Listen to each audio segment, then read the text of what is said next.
So, I might look a little bit crappy. I had to escape from one of the places I was staying. I had begun to, whenever I first mentioned that I was at that place, I was in his backyard, and I was telling you guys that that I was hanging out with a disabled-ish person.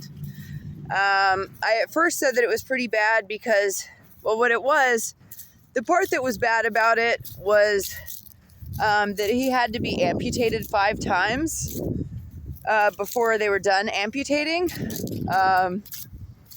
And they amputated over like a 1 or 2 year period of time. And then I also did not know at the time whether or not the person was mentally handicapped. But rather than the person being mentally handicapped, they're more like mentally ill. And so it was like, I hung out, I helped out. There was a lot of filth there. The dude keeps the place really, really messy deliberately. And he has basically the whole time, like he's had kids and stuff like that. All but one of them is grown, and the very last one's about to be. And but anyways, I go into, these filthy, disgusting places, as I'm being trafficked around the United States, and there's only so many places that a person can even go in a small town like this. There's only so many people that I know, and so many people that the lower class citizens know or have access to or can even ask for help. There's somebody's jacket. And so one of the places that we all end up being funneled to was the place that I was just at, which was really disgusting. And I did what I could to help out anyways, and to clean up the filth and the mess, and to cook and clean and, do that sort of thing. But I'm only going to do that for a little while, because I'm going to be able to tell if you guys are keeping things dirty and being messy and stupid deliberately to waste my fucking time. Which is what they did at this last place. And it is something that is done all over the U.S. It's this really messed up manipulation tactic. People will leave their places messy and make their places messy to literally enslave others. And the way that they do it is like the guy where I just was. He had all of these cats and all of these dogs, and here he is pretending to be disabled, basically. I'm going to say that it's, I gave the guy the benefit of the doubt. Sure, the 5 surgeries were probably pretty traumatic, and everybody needs help sometimes, but this is one of the people who not only took advantage of me, but has taken advantage of a lot of people, and other people also taking advantage of him pretty often, stealing from him and stuff, because he's a piece of shit. Not that we all only steal from pieces of shit, and I don't steal at all, actually. The thieves can tell you that. But even good people are stolen from, of course. My face is healing. I actually broke out all over my face, which has been happening to me the entire time that I was there. It's part of the reason why I worked so hard to keep things clean, but there was just no way to keep things clean, not with him there anyways. There was no way to keep things clean. There was no way to keep the animals clean and happy. Now, if he hadn't been there, if no one else had been there, I could have easily taken care of a big house, 3 dogs, 10 cats, the works, 12 kids, long as nobody else is there, I'm fine. But as soon as you start adding retards into the mix, then we're all supposed to follow their rules and follow their lead and just not ever say anything and just go along with it or whatever, which I can't really handle, honestly. I'm kind of the boss. Nobody else is going to be man of the house over me. And that's because I'm smart. If you're not as intelligent as I am, you're definitely not going to lead me. So anyways, it's just such a filthy, just wretched place. My brother used to go there back in the day. He actually spent years in the guy's garage, drinking and smoking and doing Sean's thing.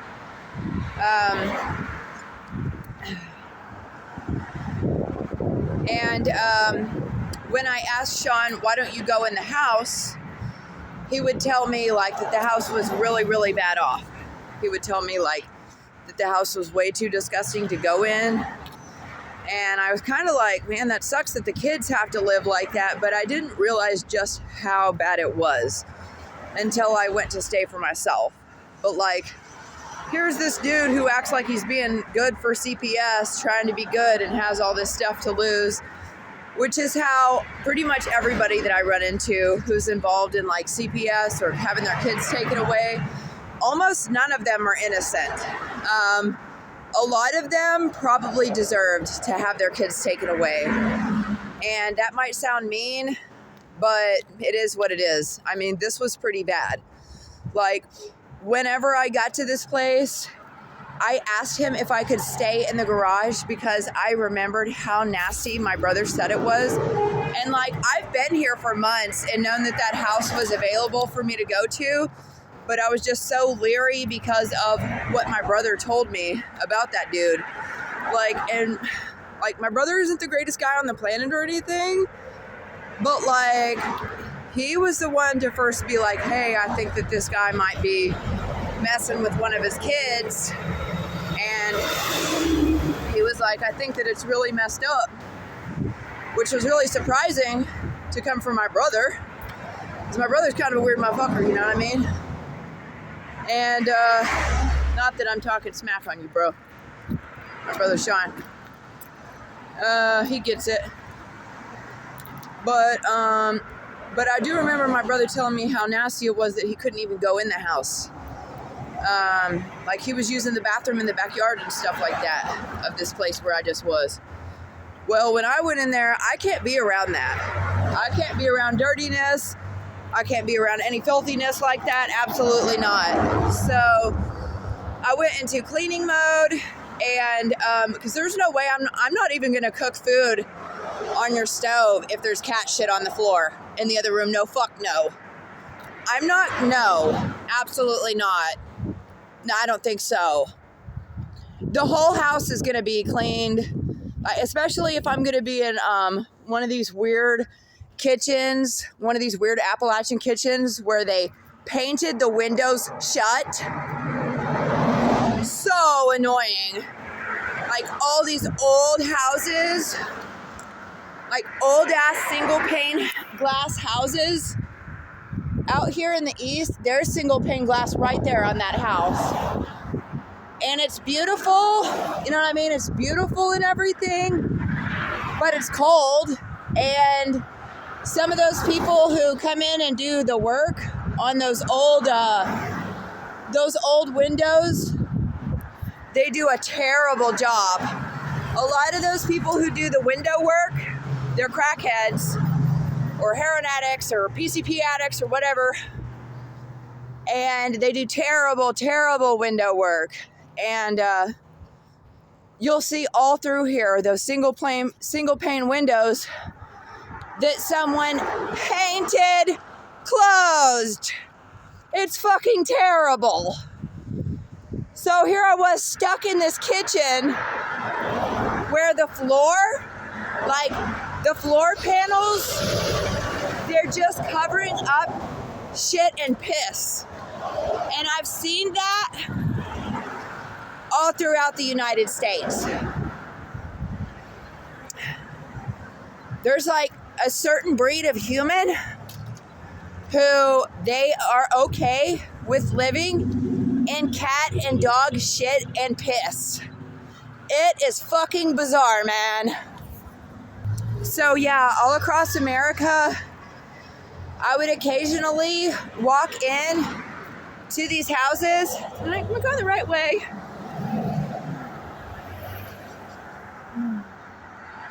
So I would walk into these houses where before laying their floors, people hadn't properly cleaned the floor, and they in fact just allowed all of their animals to use the bathroom all over it for months or years or however long.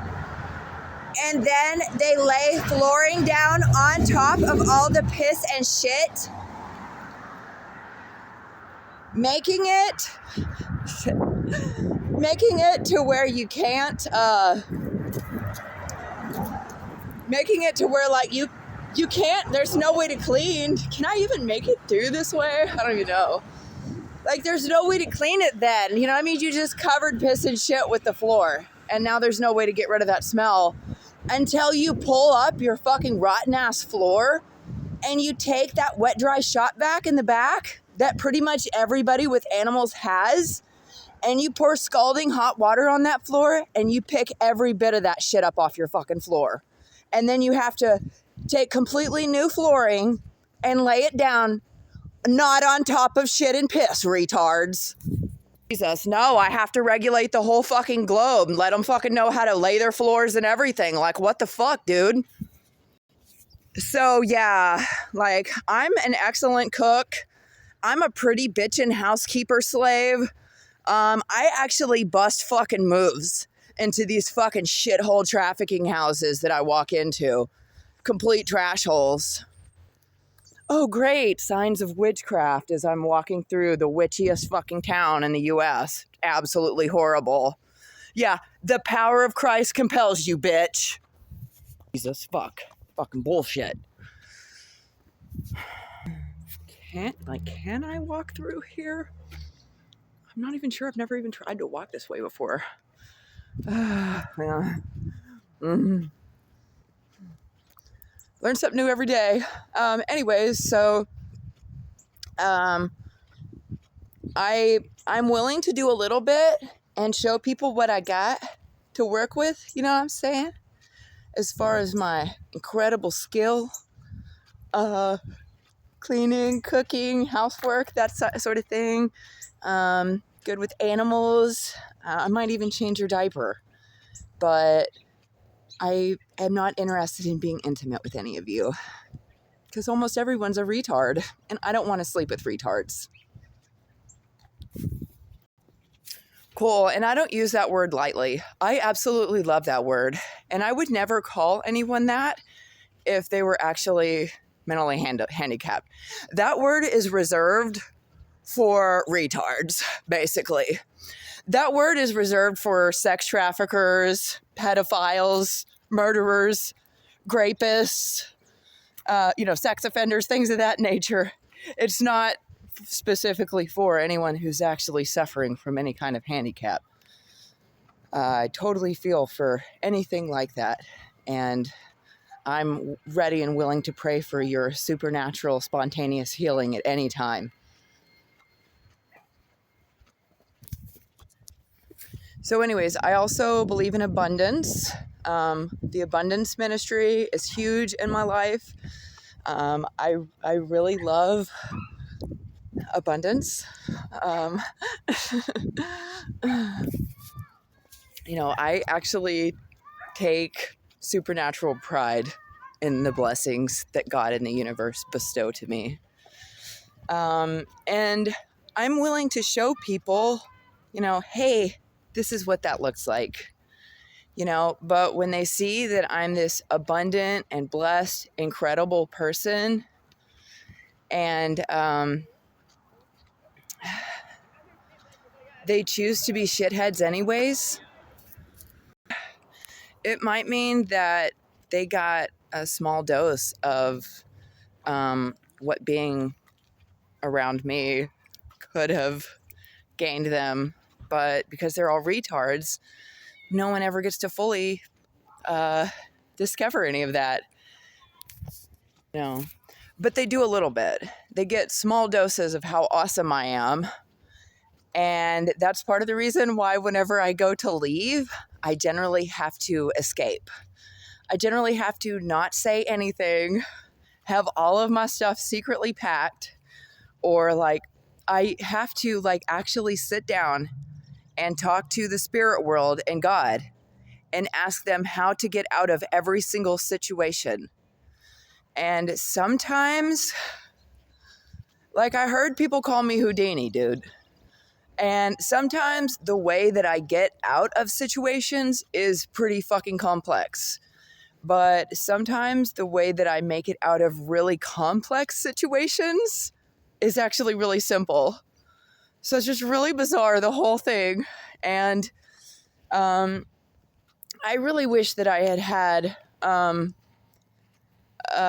enough knowledge about the situation and confidence earlier on to have presented some kind of video, anything.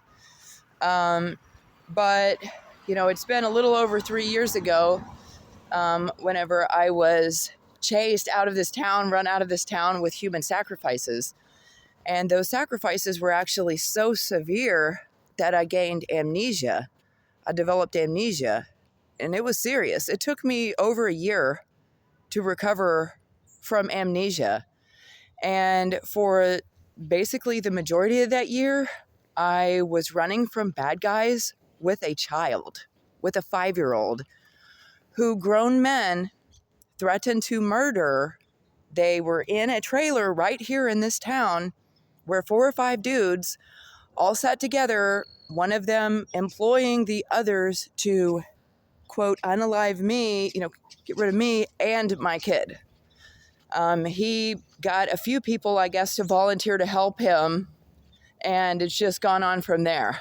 It's all their gangs and all their buddies, and, you know, it all ties into basically a human trafficking ring that, a child sex trafficking ring that picked me out whenever I was a kid, or not picked me out, but that I was affected by as a kid.